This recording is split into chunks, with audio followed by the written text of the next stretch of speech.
I am live. Wow, I haven't been live in so long. I'm feeling like a true rookie. Hey, everybody, I am live streaming right now on LinkedIn, YouTube, and Facebook simultaneously. And as you can tell, I do have a new look because I painted the office. A lot has happened since the last time I went live, but I painted the office black and we added in some uplights. I'll tell you a little bit more about why I did that. But for those of you who are for the first time meeting me online, my name is Lanita Hostin, and I have the pleasure of helping what we call emerging leaders become confident communicators so that they can effectively lead their teams. I do that by way of coaching, training, and teaching on the skill sets of public speaking, leadership communication, conflict communication, and virtual communication. And I travel the country facilitating what we call live learning experiences. We can package that into a keynote or a workshop. It could be virtual or in person. But that's not why I'm live today. I'm live today, one, because I need to get back in the practice of doing so. And two, I wanted to share with you all the insights I've been learning over the past 30 days. And if you are watching, let me know that you're here. I'm going to pull up my comment section so that I can see it. If I don't acknowledge you, it is not because I'm ignoring you, but I'm a little rusty with Ecamm. I used to go live all the time, and now a lot of our content is pre-recorded for Facebook and I'm sorry for LinkedIn and YouTube. But I wanted to share with you three things that I've been learning. So you might have saw a few weeks ago I sold out on my public speaking class, and in that class we meet for an hour. We touch on three components: overcoming nervousness, um, your vocal competency which is a compilation of your volume, pitch, and your tone, and that's my favorite to teach on. We also touch on body language, mastering your visual competency. That's what people see, all elements of your body that's contributing to how you communicate. And then the last piece is piecing together brief remarks. And so, in addition to that class, like facilitating that class, getting feedback, a lot of student engagement came out of that. In addition to that, um, within the last 30 days, I've spoken in two places. One, a predominantly white male field. I was at the National Association of Automated Merchandisers, which is basically, I don't know if you've been to the kiosk, to the airport lately, and you might have noticed a kiosk that didn't require a human, and you were able to get some type of food or beverage in addition to a vending machine, but a more fancy vending machine, essentially, where they have like pre-cooked meals. Sometimes they call it the farmer's market. That's where I go to get my airport food. But anyway, the association provides education sessions for those who provide service in those industries. And, they flew me to Las Vegas to teach on conflict communication. And I taught that same session to a room of 60 HR leaders in Columbia, Maryland, and the energy in the room was different, but there's a lot of reasons why. There's an age difference, there is a race difference, and then also there was a difference of like industry. And so in an HR industry, a lot of those individuals are have a what we would call post high school education, not always college. It can be some type of formal training. And then in the convenience association agency, your post high school education might not have been college or some professional training. It could have just been work experience. So the dynamics of those two groups are always going to be different. But anyway, three things that I learned, not only in the class that I taught, which sold out, praise God, by the way, but also in those speaking engagements. And we're talking about when I'm in front of people, they either lead an organization in some capacity, they own and lead, or they own and are leading a business that, that's their pride and butter, or their bread and butter. And the last thing is they desire to lead. They have a urge to speak up, to be more present. They want to make more money. I'm typically in front of those three groups. Here are the three things that I learned in the past 30 days. First one, people are afraid to be human.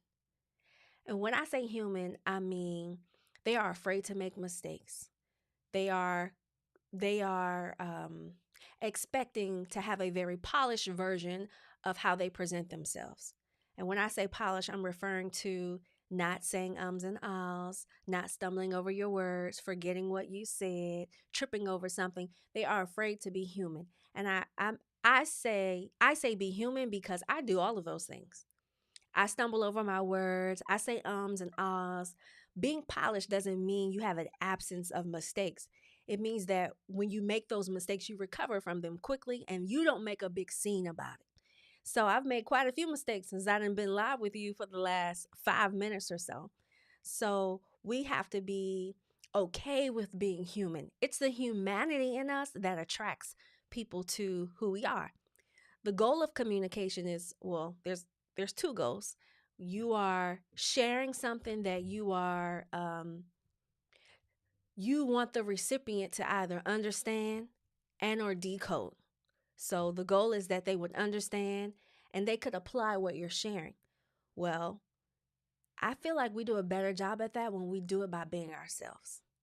And in some cases, that's just being human. The second thing that I'm learning, that people are learning to trust their voice, learning an active way. I don't think that this desire to learn your voice or the lack of trust in your voice is something that you arrive at. I think it's a continual thing. Because even myself, when I think about my voice, how I use it today and how I started using it is completely different.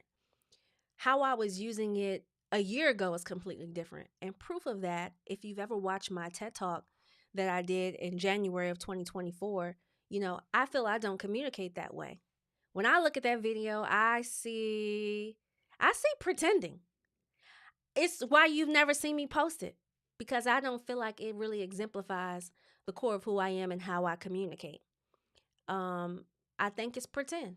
And while it does have 83,000 views, it's just not something that I'm proud of. And I'm okay with saying that publicly. Um, and at that stage, I was just transitioning into teaching communication skills. I had never hosted a class. I've never hosted an event. I've never taken someone from A to Z. Well, fast forward, what this is May 2025, a year and a half later, I have.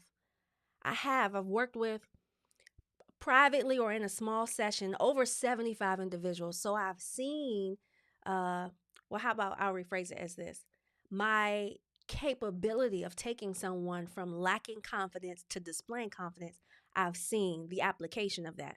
So it increased my confidence. And so how I talk about my work has a different language, it also has a different energy. And so I have learned to trust my voice. So I'm using myself as an example because, when we are deciding to shrink, go against, avoid, procrastinate, we rob ourselves of increased confidence in our voice. Voice can be synonymous with capability or desires. And so give yourself back the gift of opportunity by showing up for you. Showing up for you. The third thing that I've learned in the past 30 days is that people aren't really able to communicate their value. People are unable to communicate their value. How do I know that's true?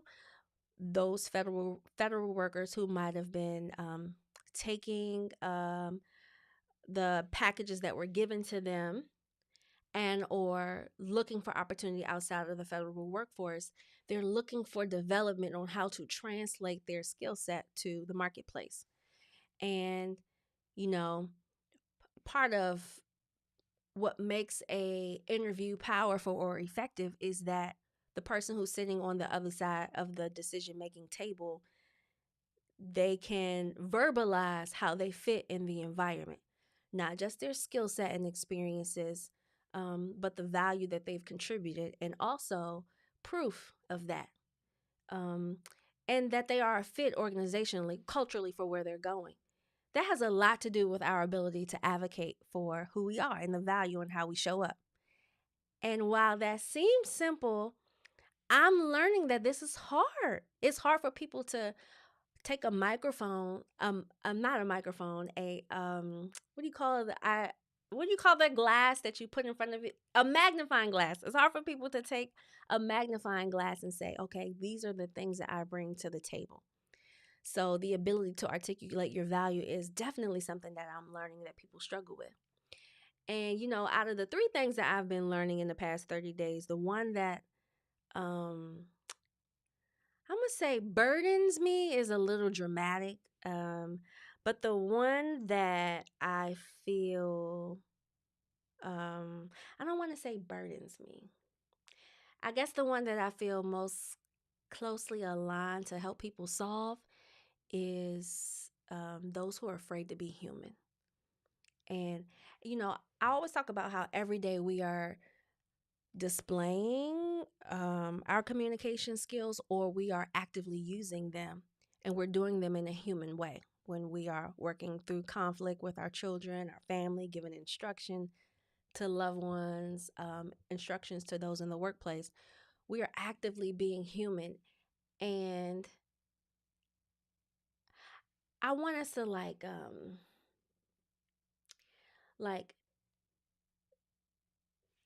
remove the lid of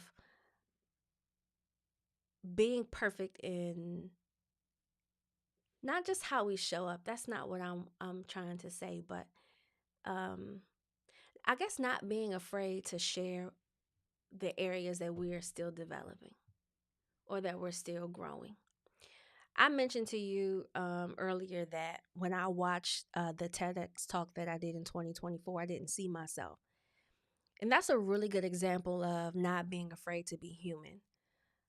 I think in the world of social media where things are curated and we are, putting our best image publicly, it takes a very mature and confident person to acknowledge the areas where they have gaps. And I want to bring that back. I want to bring that back to the forefront. And last thing I'll say, this has nothing to do with the three things that I've been learning, but there's this woman who went viral for this video about how today's modern workplace doesn't call for you to change up who you are at home, and who you are at work. Just bring your whole self to work, because when you start segmenting them, that just no longer serves, um, where we are today. Now, she said it in a way that I don't say it in those exact words, but my take on that is, you know, you cannot perfect who you pretend. So I feel we're most aligned. We're going to be our most aligned self when that self is displayed in every area that we show up. So if that's home, work, social life, business, your volunteerism, your activism, your however you give your time. The simplest way I can put this is if you were to throw a party and you invited every person and entity that touches you, if those people all get in the same room and they have something different to say about you, I feel your life lacks alignment. They should likely be saying very similar things, if not the same thing, about who you are, how you show up, what matters to you. And I talk about a lot of about how, your growth is going to happen when you have a continuity of development. And when you segment who you are based on who you're in front of or who you're serving, that development gets interrupted. So the segmentation has interruption. And the time that it takes to transition from this version of you back to this version of you, that time could be spent if you were just compounding the same version of you. So I feel we're going to be most aligned, most fulfilled, most powerful, most effective when we don't have segmented versions of ourselves. There's one version of us that's showing up in multiple areas, and you'll learn what it means to show up authoritative, compassionate, considerate in every area of life. And think about how powerful that is. Like, if you have the capacity to show up authoritative and compassionate at home and at work and with your philanthropy and in your business, that compounded concept of you grows its confidence too. Because as my Peloton instructor says, continuity, she says continuity builds trust. And in this case, trust in your body, She's referring to the trust in your body that you build when you're doing an exercise over time. I'm referring to the trust in yourself that you have because you've been displaying something in multiple elements. And, if I didn't learn anything in the past 30 days, it is that there's one version of myself that I should be developing. And that version should show up in every space. And I would challenge you to think about that too. What's that one version of you, and how does that show up in the spaces that you're in? Last thing I'll say, I'm going to close out, and I promise I'm going to finish. When I say that at conferences, especially in male dominated spaces, I remember this happened in Illinois, and it also happened again in Vegas. Usually people raise their hand and they say, well, I have to be in my position. I oversee people and I have a lot to do with performance conversations, and we're union based. How do I balance who I am, who I want to show up as, with my job that requires me to enforce laws or enforce policies? And I always turn that right back to the person. Sometimes we're asking people to give us the answers that we need to sit and self reflect about. So I turn it right back to the participant and I say, I want to ask you that question. How can you show up your best and full self while also being firm and abiding by policies? How can you do that? Because I have some suggestions, but how I lead and how you lead might not be the same. There's no cookie cutter way to being who we truly are. And you can't get that answer from any other resource but yourself. A lot of self-reflective, a lot of hard things to accept about ourselves. And if we sit in something long enough, we will get the answer. If we sit in something long enough, we will get the answer. So that's kind of what I've been learning the last 30 days, working with students, participants, speaking at conferences, and I wanted to share that. I also wanted to practice being live again. I had to see if I still got it. Just had to see just a little bit. I think it's still there. It's a little rusty, but it's there. Last thing I'll share is we do have an upcoming public speaking class. If you're interested, this time it will be on Thursday, June 5th in the evening, from 6:30 to 8:30. This is virtual. If you want more information about this, I'll drop the link in the comments. I'll pin it at the top. I'd love for you to join us. If you have questions about the class, you can drop that in the comments too. And if you just want a fact check to see if it's worth your time, just head over to Google. We absolutely have Google reviews for the classes that we've done and the keynotes that I've delivered. I'm pretty proud about that. That's all I have. I don't see any comments here on looking at the live stream, but I know that sometimes they don't always show up. So if you're watching, thank you. If you commented, left a heart, thank you. If you're watching the replay, thank you. And if I have not yet met you, I want you to drop in the comments, where are you watching from? And what is one thing that you learned in our last 18 minutes together? Let me know if you want me to do more of these, and if you have specific topics that you would like me to talk about. Drop that in the comments too. Always looking for ways to improve or enhance and expand the content that we share online. Shameless plug. I have tons of content over on YouTube, series related to women in communication, public speaking skills, presentation skills, interviewing, as well as across LinkedIn and Instagram. You really should join the email list. We send out a weekly email giving communication skills and tools and lessons that I've been learning along the way. And we're pretty proud about that communication as well. So if you would like to stay plugged or you enjoy what you learn, there's more. Okay, I'm done for real. I love you. There's absolutely nothing you can do about it. Thanks for hanging out with your girl. Bye.